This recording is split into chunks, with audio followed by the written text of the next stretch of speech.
No plano de sucessão, o que a gente vai observar agora é um pouquinho sobre os tópicos que a gente tem aqui dentro. O que a gente vai explorar dentro do plano de sucessão?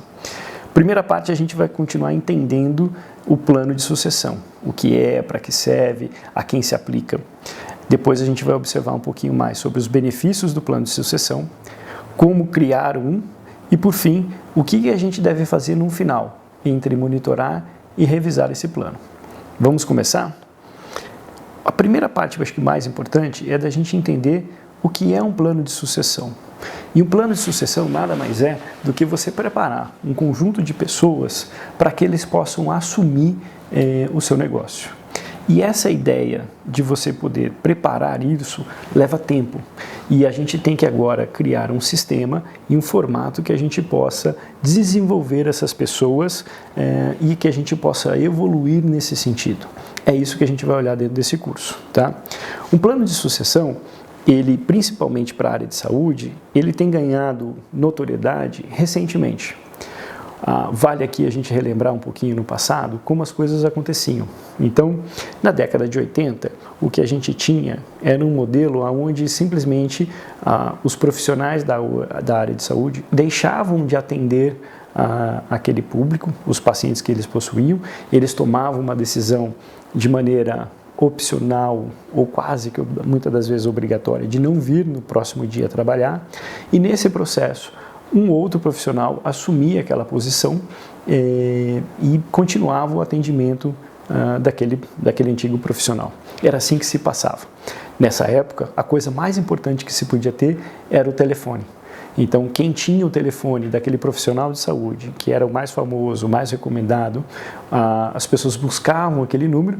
Quando recebia uma ligação, falava, tal profissional não atende mais aqui, agora sou eu, se você quiser passar comigo, eu estou disponível. E era assim que os negócios eram passados. E o que acontece é que, nessa jornada, os negócios foram evoluindo. E a gente tem alguns elementos que eles são importantes. Havia uma frustração em relação ao processo de passar isso, não era nada estruturado, não era nada que pudesse ser organizado para que essa passagem acontecesse. Todo aquele negócio que era estruturado, tinha uma sinergia, muitas das vezes se perdia rapidamente. Então, a gente tem que pensar em como estruturar isso e fazer que de uma maneira consciente, programada, a gente possa colocar. Para isso, a gente separa alguns elementos importantes para a gente olhar no plano de sucessão. São 4 letrinhas, mas que trazem um direcionamento, trazem um norte para que a gente possa falar disso. Então, a primeira letra que a gente quer trazer aqui é a letra P, aonde são as posições chaves. Quando a gente fala de um processo de sucessão, nós temos que olhar para dentro da nossa equipe e identificar quem são as posições chaves dentro da equipe e que faz sentido para essa posição-chave evoluir para um plano de sucessão a se tornar sócio. Quando a gente fala do universo da área de saúde, a gente pode olhar para uma área específica dentro de saúde que você possui dentro da sua clínica, mas a gente também pode abraçar ou outras áreas, quando a gente fala de um lugar que seja multidisciplinar e envolva diferentes especialidades, diferentes profissionais, ou até mesmo, além de diferentes profissionais, a gente englobar uma parte administrativa para essa evolução. Então, cada negócio, cada clínica vai ter a sua característica, mas é importante que cada um desses lugares identifique essas posições chaves. Então esse é o primeiro elemento que a gente tem que colocar aqui. O segundo grande elemento que a gente tem que olhar são as métricas. Como é que a gente determina esse processo de evolução e como é que a gente identifica que aquelas pessoas naquelas posições chaves estão evoluindo para uma jornada da sociedade. Como é que a gente identifica e como é que a gente cria critérios para que essas pessoas possam evoluir dentro do seu negócio, dentro da sua clínica, até se tornarem sócios. É muito importante que essas métricas sejam estabelecidas para que a gente crie um sistema e a gente tire o item pessoalidade dentro desse formato. A gente não pode correr o risco da gente olhar para um conjunto de critérios que não sejam objetivos ou que não possam ser mensuráveis, mas e trazer para esse elemento uma coisa que possa ser a pessoalidade. o gostar, ter uma preferência, uma predileção ou um item qualquer que a gente possa prejudicar. Então, é muito importante que dentro dessa parte a gente tenha métricas para que a gente possa evoluir com isso. O terceiro elemento é que essas posições ou essas pessoas que vão estar ali, elas vão necessitar de desenvolvimento. A ideia de um plano de sucessão é que a gente consiga trabalhar as pessoas para essa evolução dentro de um espectro grande e que a gente tenha um sistema robusto o suficiente que a gente consiga pegar uma pessoa no início de uma jornada e colocá-la até o final da sociedade. Esse processo, obviamente, ele demanda anos para que aconteça, mas não que não possa ser feito. Então, nós temos que olhar para esse processo e entender como é que a gente desenvolve essas pessoas e essas posições até elas se tornarem sócias dentro do nosso negócio, dentro da nossa clínica. E, por fim, um critério de autoavaliação. Como é que a gente se avalia? Como é que a gente tem percebido isso? Como é que os fundadores ou os primeiros desenvolvedores do negócio observam para esse processo e esse mecanismo de evolução e entendem que isso está funcionando?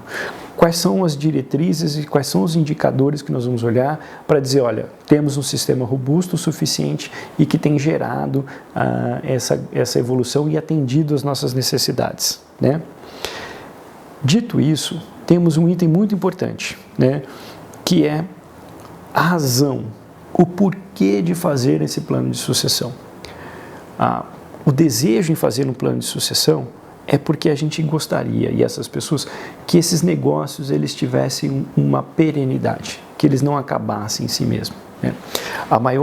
O maior desafio de um processo de sucessão é você colocar um negócio na mão de novas pessoas e é que elas tenham a habilidade e a capacidade de continuar tocando o negócio com os mesmos valores e princípios que eles foram criados e desenvolvidos. E que esse processo e esse desenvolvimento e essa criação possa tornar o negócio ainda mais robusto e cada vez maior. Esse é o grande desafio. O que a gente precisa fazer nesse momento quando você chega até esse ponto aqui? O grande problema é a gente fazer questionamentos. Isso se aplica a mim? Isso não se aplica? A melhor maneira de fazer isso é invertendo o raciocínio. A gente fazer o seguinte: o que eu espero num determinado momento da minha vida e o que eu preciso fazer agora. Então, muitas das vezes os profissionais na área de saúde, eles não pensam no final, eles pensam muito no próximo momento. O que eu vou fazer no próximo mês, o que eu vou fazer daqui a 2 meses ou 6 meses. A visão acaba sendo de curto prazo e não com uma visão contrária, uma visão de como que eu quero me realizar ao final da carreira e ao final dessa carreira, que decisão que eu preciso tomar agora para que a gente atinja esse objetivo. Esse é o grande quesito. E aqui, esses questionamentos, eles são importantes. Esse negócio e essa clínica está sendo fundada, que tem um modelo de atendimento, que tem uma jornada, que tem uma característica, que tem uma habilidade, que tem seus valores, que tem sua metodologia, que tem seu impacto, como é que a gente faz para que isso aqui prevaleça mesmo na ausência do fundador? Esse é o grande quesito. E como é que a gente cria um sistema de pessoas que possam continuar com esse mesmo propósito, cuidando e tocando o negócio? São respondendo esses questionamentos e com esses quesitos é que a gente encontra algumas respostas que são necessárias. Qual que é o exercício que você precisa fazer, que você que está me assistindo agora? Você precisa fazer essa pergunta a si mesmo. Qual é o grande objetivo que irá me realizar ao final deste processo? Como a gente costuma dizer para os nossos clientes, é importante a gente ser, e aqui não no sentido pejorativo da palavra, mas egoístas nesses momentos. O que individualmente irá me realizar no final de um processo, no final de uma etapa, e que se eu olhar para trás eu vou ter conquistado como sucesso? Alguns caminhos são possíveis. O caminho do que a gente está falando aqui é de que a gente tenha desenvolvido uma clínica e um negócio capaz de ser assumida e ser tocada agora por um quesito da continuidade pelos novos profissionais que irão tocar e realizar essa nova atividade. Esse é o grande objetivo que a gente busca aqui, esse é o grande conquista que você deve imaginar ou pode imaginar com um plano de sucessão.